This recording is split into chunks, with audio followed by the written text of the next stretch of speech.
मैं प्रेस के लोगों का धन्यवाद देता हूं। आपके माध्यम से ईद की बहुत बहुत मुबारकबाद। पूरे देश में खुशी के साथ ईद का त्यौहार मनाया जा रहा है। मैं सभी देशवासियों को ईद के त्यौहार की बहुत बहुत मुबारकबाद देता हूं। अभी कुछ दिन पहले ही हम लोगों ने त्यौहार होली मनाया था। उसमें हम सब लोग मिलकर के गले मिलकर के एक दूसरे के बीच में जहां गुजियां बांटी थी, खुशियां बांटी थी, वहीं हमारा आज फिर एक और त्यौहार आया है, ईद का त्यौहार, जहां हम फिर गले मिले हैं, सिमैया और मिठाई खाकर के एक दूसरे को मुबारकबाद देते हैं। यही हमारी हिंदुस्तानियत है कि जहां अलग अलग धर्म के, अलग अलग जाति के लोग रह करके एक साथ त्योहारों को एक साथ मिलकर के खुशियां मनाते हैं। यही हिंदुस्तानियत हमारे समाज और देश को मजबूत बनाती है, देश को तरक्की और खुशहाली के रास्ते पर ले जाती है। हमें उम्मीद है कि दुनिया में जिस तरह से वॉर चल रहा है वो तो खत्म होगा ही होगा, और उसके साथ वॉर खत्म होते ही खुशहाली भी आएगी, ऐसा हमारा सबका मानना है ईद के त्योहार पर। अखिलेश जी, अभी आपने एक बात कही कि देश के ऊपर शहीद होने वालों का जिक्र हमेशा होता है, जो देश के लिए शहीद होते हैं। कोई देश हो, कोई मुल्क हो, और मुल्क के लिए जो शहीद होता है वो दिलों में याद किया जाता है। सर, मथुरा में माहौल तनावपूर्ण बना हुआ है, एक साधु की मौत हुई है। भारतीय जनता पार्टी कहां तनाव न पैदा कर दी, ये सोचना है। अगर मथुरा में, वृंदावन में, धार्मिक स्थान पर साधु के साथ अगर ये व्यवहार हुआ हो, और वहीं काशी में जहां प्रधानमंत्री कई बार चुने गए हैं, खुलेआम एक छात्र ने एक छात्र को मार दिया, खुलेआम गोलियां चल रही हैं। इससे पहले गोरखपुर में गोरख धंधा होते हुए देखा होगा आपने, वहां भी खुलेआम गोली मार दी। पूरे प्रदेश में जो चाहता है वो कर लेता है, कोई कानून व्यवस्था की कोई व्यवस्था नहीं बची है। और किस तरीके से चीजों को नफरत में बदला जाए, ये अगर कोई सीखना चाहता है तो भारतीय जनता पार्टी से सीख सकता है। सर, पश्चिम बंगाल की मुख्यमंत्री ममता बनर्जी ने बीजेपी को गद्दार और बेईमान पार्टी कहा। बेईमान सही कहा, बेईमान छोटा शब्द दिखता है। जो गंगा मैया के साथ धोखा दे सकता है, जो गंगा मैया के साथ इस तरह का व्यवहार कर सकता है, और हम लोगों ने तो जानबूझ करके कहा कि गंगा मैया केंद्र में आ जाएं। जिन्होंने ये कहा था कि हम गंगा मैया को साफ करेंगे, गंगा मैया ने हमें बुलाया है, अरबों खरबों रुपए किसकी जेब में चले गए।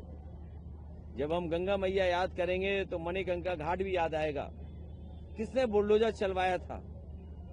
मां गंगा को याद करते हुए वो भी याद आएगा कि हमारी देवी, और जिन्होंने उस वाराणसी मणिकंका घाट को संरक्षण किया, बनवाया, वहां पे भगवान शिव की भी मूर्ति थी, उसे भी तोड़ दिया।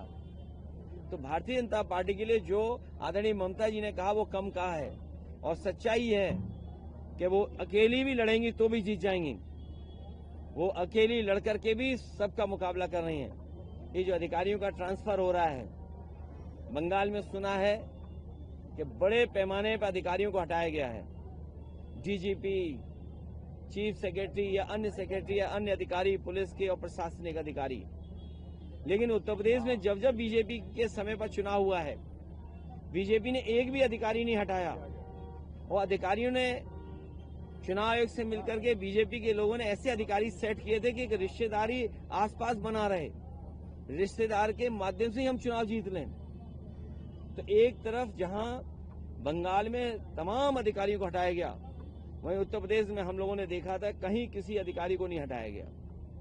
और रिश्तेदार कैसे रिश्तेदार को जिताएं, उस हिसाब से अधिकारी पोस्ट किए गए थे।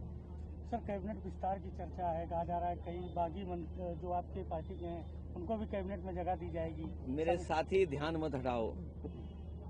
ईद का त्योहार है, खुशियां मनाओ, सिमई खाओ, गले मिलो, भाईचारा लाओ, प्रेम लाओ, मोहब्बत लाओ, आपस में दूरियां कम हो, और ये सब नाटक है भारतीय जनता पार्टी का।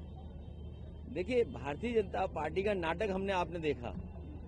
पूजनीय शंकराचार्य जी लखनऊ आए थे और तमाम लोगों ने ये कहा था, भारतीय जनता पार्टी के लोगों ने, कि हम उनके लेट जाएंगे उनके सामने, साष्टांग होकर के उनका सम्मान करेंगे।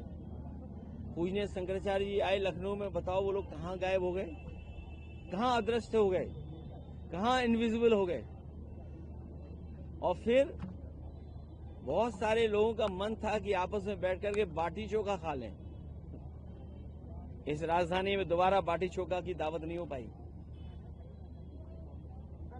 और फिर चुटिया पकड़ करके छीन लिया गया। कितना अपमानित हुए सोचिए। हमारे बटुक लोगों के पैर छू करके उन्हें दक्षिणा दी गई थी। दक्षिणा नहीं दी गई थी, मैं गलती से बोल गया, दक्षिणा नहीं दी गई उन्हें। तो ऐसे लोग भी हैं यहाँ राजधानी में रहते हैं। तो शपथ किसकी होगी? शपथ अब 2027 में होगी। बड़ी शपथ होने जा रही है। समाजवादी लोग इनको पीडीए के साथ लेकर के इन्हें हटाने जा रहे हैं। चाहे ये विस्तार करें, चाहे सिकुड़ जाएं, सर ओम प्रकाश राजभर, इनका कुछ चलने वाला नहीं है। सर ओम प्रकाश राजभर ने कहा है कि वो सिर्फ विपक्षियों के शंकराचार्य हैं, इसलिए विपक्ष के नेताओं ने ही उनसे मुलाकात किया है। मुझे नहीं पता, जिसका दाना उसका गाना। जिसका दाना उसका गाना। तो आप सब लोग मिलकर के आज त्योहार मनाइए। बहुत बधाई, बहुत शुभकामनाएं। बहुत शुभकामनाएं।